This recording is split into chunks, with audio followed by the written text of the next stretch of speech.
Subscribe करें श्री चिन्मयानंद बापू जी के YouTube channel को और हमारे वीडियोस को सबसे पहले देखने के लिए बेल आइकॉन को दबाना न भूलें। तो भरद्वाज की बात सुनकर याज्ञवल्क्य ऋषि ने कहा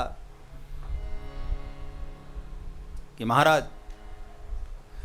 प्रथम ही मैं कही शिव चरित बूझा मरम तुम्हार। मैंने जो आपके सामने ये जो शिव चरित्र गाया ना,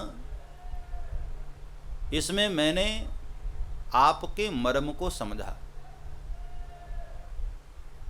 आपके मर्म को मैं जानना चाहता था। आप कितनी प्रीति करते हैं। चरित सिंधु गिरिजा रमण, तो प्रथम ही मैं कही शिव चरित बूझा मर्म तुम्हार। मैंने आपके मर्म को जाना, क्योंकि राम कथा इतनी सस्ती तो नहीं है कि आपने पूछी और मैंने सुना दी। आपकी जरा मैं परीक्षा लेना चाहा। और ध्यान देना, राम कथा के हर कोई अधिकारी नहीं होते हैं भाई। हाँ, भगवान की जब बहुत कृपा होती है, जिस पर कृपा होती है ना, कथा उसी को मिलती है। अब ये तो टेक्नोलॉजी की कथा है, क्या पता कहीं सर्वर डाउन हो, नेट गड़बड़ हो जाए, हाँ, मोबाइल की स्क्रीन ही टूट जाए, कुछ भी हो सकता है। लेकिन कभी कभी पांडाल में भी मैंने देखा है, आपके शहर में भी कथा होती है ना, तो वैसे कई बार कोई प्रॉब्लम आ जाती है कि हम कथा चाह करके भी नहीं सुन पाते हैं। तब वहाँ ये समझना चाहिए कि शायद आज भगवान की कृपा मुझ पर नहीं हुई। क्योंकि बाबा तुलसी ने खुद कहा, अति हरि कृपा जाहि पर होई, पाव दे एहि मार्ग सोई। इस मार्ग पर कौन आता है जिस पर अति कृपा हो। आवत यही सर्वति कठिनाई, राम कृपा बिनु आई न जाई। राम कृपा बिनु आई न जाई, ओ आई न जाई। राम कृपा बिनु आई न जाई। हरि कृपा के बगैर कहां आ सकते हैं, कहां प्राप्त हो सकती है कथा।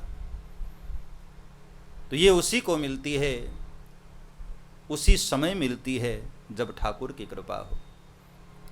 हम सभी पर भगवान की कृपा है, जो लोग कथा से जुड़ पा रहे हैं।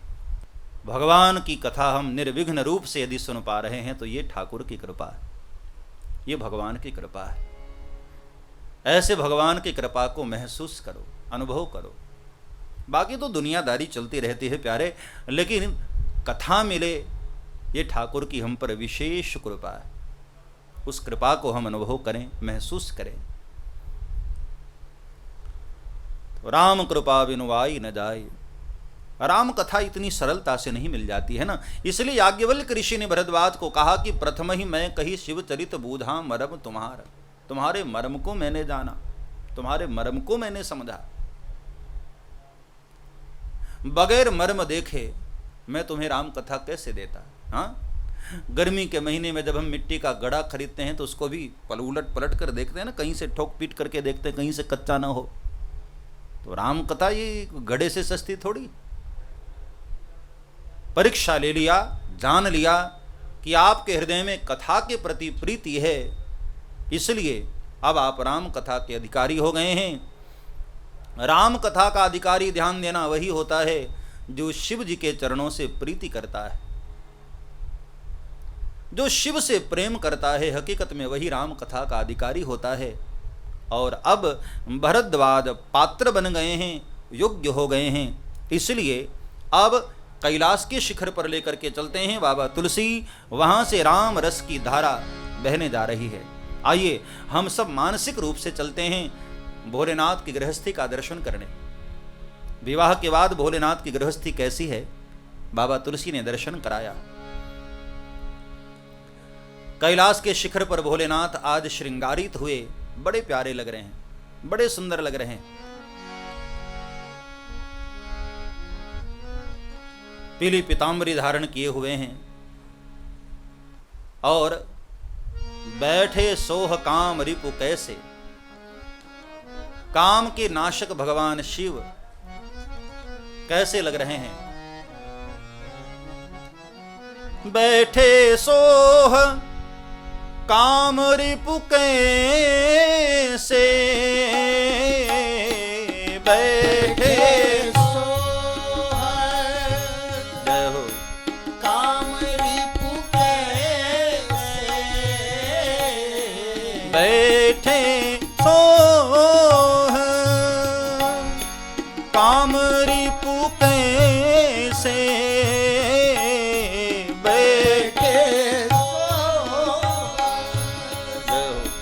काम रिपु कैसे, धरे शरीर शांत रसु जैसे, धरे शरीर शांत रस जैसे, धरे शरीर शांत रस जैसे, धरे शरीर शांत रस जैसे। आज काम रिपु कैसे लग रहे हैं, आज त्रिभुवनपति कैसे लग रहे हैं। विवाह के बाद दर्शन करो, मानो शांत रस ने शरीर धारण किया हुआ हो, ऐसे भोलेनाथ बैठे हुए, धरे शरीर शांत रस जैसे। अक्सर विवाह के बाद लोगों का अनुभव होता है शांति चली जाती है। हाँ, शादी के बाद घर में शांति कहाँ रहती, बड़ा उपद्रव शुरू हो जाता है। माताओं को किचन से फुर्सत नहीं मिलती है और भाई लोगों को कमाने से फुर्सत नहीं होती। 99 का चक्कर ऐसा होता है कि उसको 100 करने के चक्कर में हमारी 100 साल बीत जाती है। संत लोगों का कभी प्रश्न नहीं होता है कि बापू शांति कैसे आए। हम संसारी जनों का ही प्रश्न होता है महाराज शांति नहीं। सीखो भोलेनाथ से। धरे शरीर शांत रस जैसे, धरे शरीर शांत रस जैसे। आज भोलेनाथ इतने शांत बैठे हैं, धरे शरीर शांत रस जैसे। क्या कारण? एक ही कारण है, वो दिखावा नहीं करते। भोलेनाथ की जिंदगी में कोई दिखावा नहीं है। जैसे हैं भोलेनाथ वैसे हैं, एक जैसे रहते। हाँ, विवाह करने गए थे भोलेनाथ, वहां जरूर थोड़ा मृगचर्म इत्यादि पहन लिया था, लेकिन आज यहां बैठे हैं भोलेनाथ तो बिल्कुल दिगंबर बैठे। भोलेनाथ के तन पर आज एक पीतांबरी। समाज के बीच में गए तो कोई दिखावा नहीं किया। हाँ, लेकिन आज जब भोलेनाथ यहां कैलाश पर बैठे हैं तो श्रृंगार करके पीतांबरी पहनकर बैठे हुए, मानो भोलेनाथ ने दुनिया को बताया कि प्यारे, जिसके जीवन से दिखावा चला गया ना, वो बड़ा शांत रहता है।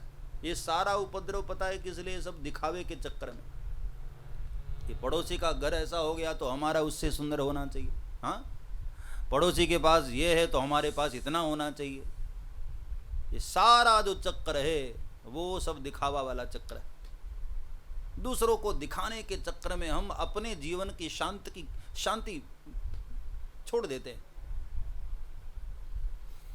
भोलेनाथ ने मानो उपदेश दिया कि मेरे भाई बहन, आनंदित रहना है, मस्त रहना है,